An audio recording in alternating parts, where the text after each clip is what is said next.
Another position, getting the better of Blake Ansell down the inside line and through for P5 now. Brad Ray, new fastest lap of the race of 51.5, which isn't a lot faster than Jamie King is managing out in front. But once Ray gets released and has a bit of clear air, I wonder whether Brad Ray can go a little bit faster still than that. Now behind Ian Jackson. Jackson holds the normal racing line. Brad Ray goes in from a distance back on the inside and then just leans it over, gracefully sliding through. It doesn't look too complicated when Brad Ray is out there. I suppose that's the mark of his genius, that he makes it look as though you or I could do it, but I could assure you that I certainly couldn't. You might be able to. Brad Ray going to the outside line now on Darren Anderson, and that becomes the inside around Paddock Bend. Can't quite get there. Darren Anderson holds on for third. Brad Ray's up to fourth now. He's making his moves methodically. There's a separate group further back that John Buckle has dropped back into now, ahead of Fraser Kinnaird and Elliott Lodge. 8th, 9th and 10th positions, all going up to the far end of the circuit together. The leader, Jamie King, knows that he's got to get his head down and open up as much of a margin as possible while Brad Ray tries to fight his way through. Darren Anderson has held up Brad Ray quite well so far on lap number 4.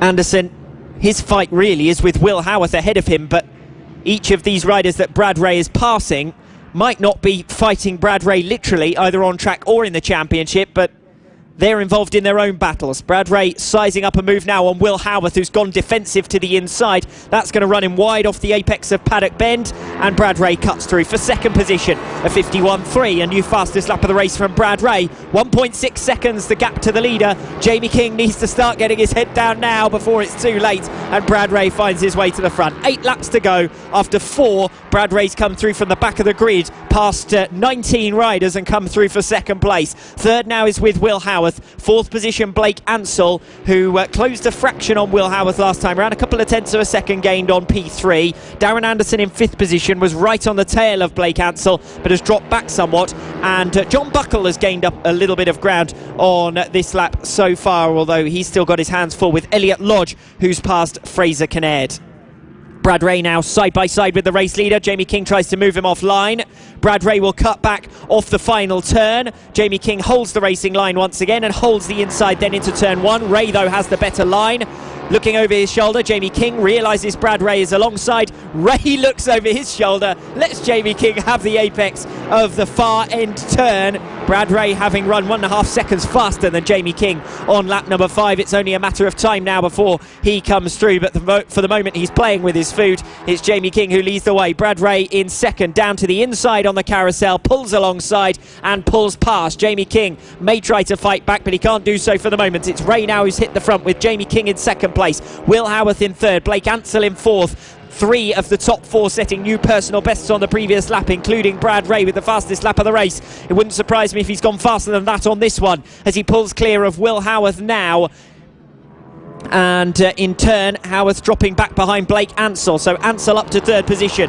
2 position changes in the top 4 there. Ansell now diving down the inside of Jamie King, challenging for second place. Brad Ray pulling clear. It's a 51.2 on that previous lap from Brad Ray, second faster than Jamie King directly behind, but Blake Ansell is the fastest rider on the track on lap number 6, and challenging Jamie King now for P2. Ansell down the inside of the carousel. Remember that Blake Ansell's come through from 13th position to 3rd, and with a 50.9, a new personal best on lap number 6, he's closed right in on Jamie King, who occupies P2.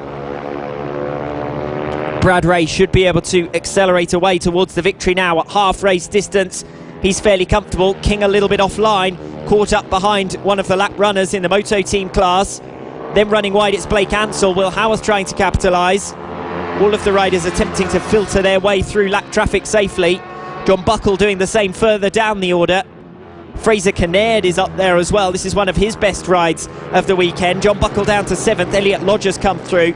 Buckle doesn't have the pace then on the Dragon Straight, and he's about to be swamped by the rider directly behind, Jake Clark, who sits in 8th position. Fraser Kinnaird then, and Ben Pascoe rounding out the top 10. It's Brad Ray with a new fastest lap of the race, a 50 flat, who leads by 2 seconds ahead of Jamie King. or opens up 2 seconds just on lap number 7. The gap itself is now 3 seconds.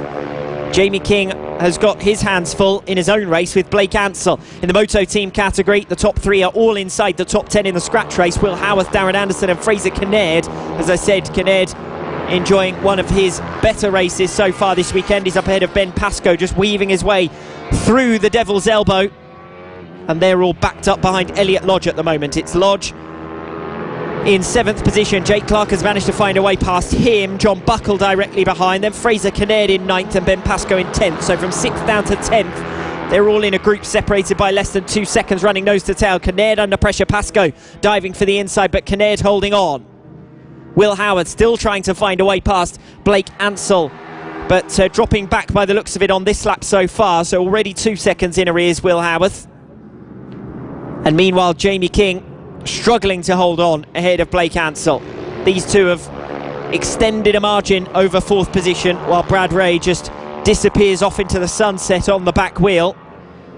Jamie King just under 0.2 of a second up on Blake Ansell in the fight for 2nd and 3rd. Moto Team battle going on behind them. Will Howarth 4th in the race, leader of the Moto Team class, just looked over his shoulder coming out of Club Corner to see Darren Anderson 5 seconds behind. Anderson then will be restricted to 2nd place. Will Howarth painstakingly making back some of the ground lost in race number 1 this weekend. Howarth suffering the DNF when it looked as though he was away and gone for 1st in class. Brad Ray leading them as they come through once again towards Paddock Bend. Should be a comfortable race victory, but they're almost side by side now for 2nd position. Jamie King holding on ahead of Blake Ansell. 2 laps remaining for Blake Ansell to try and find a way past. He's pressurising and forcing Jamie King into gradually improving his new personal best laps.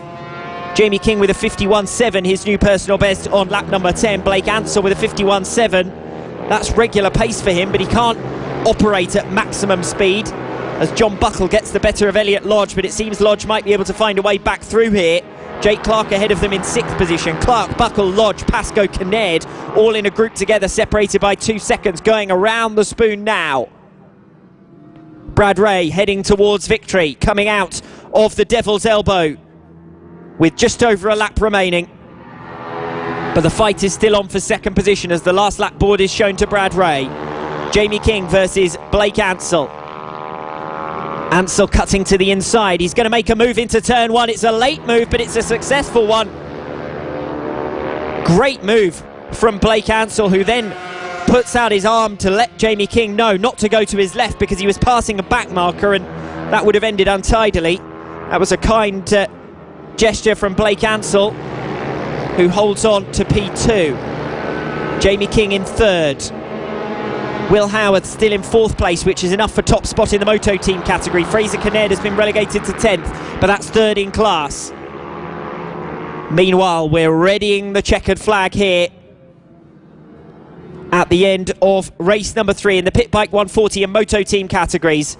The Pit Bike 140 race winner will be Brad Ray, and with a comfortable margin as well, having come through from the back of the grid. But what a ride that was from Blake Ansell, through from 13th to 2nd, passing Jamie King in the closing 2 laps and utilising lap traffic to make the overtaking manoeuvre as well. Will Howarth comes over the line 4th. That's enough for top spot in the Moto Team class and to haul back another 5 points in the context of the championship overall. Darren Anderson finishes 2nd in class. Fraser Kinnaird 3rd in class with 11th actually in the race, having been overtaken in the closing seconds of that race, but still enough for 3rd in class for him. So the Moto Team category closes up further at the end of race 3 in the Pit Bike 140 and Moto Team categories, but the race winner in the Pit Bike 140s is Brad Ray.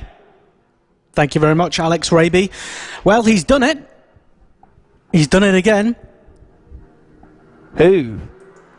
It's the Milky Bar Kid. It's the Milky Bar Kid. It's the Milky Bar Kid. It's the Milky Bar Kid. The Milky Bar Kid is strong and tough, and only the best is good enough. Creamy milk, a whiter bar, the good taste that's in Milky Bar. The Milky Bars are on me. Milky Bar so creamy white. Let's say Milky Bar. You never forget the great taste of Milky Bar. If I'd known that was the reason that you wanted me to ask who, I probably wouldn't have asked it. Highlight of his commentating career. That brings a close, rather fittingly, to our... it's amazing. It's gone so quick this weekend because we've had some fantastic racing. And, yeah, that is it, really. It's ended rather early.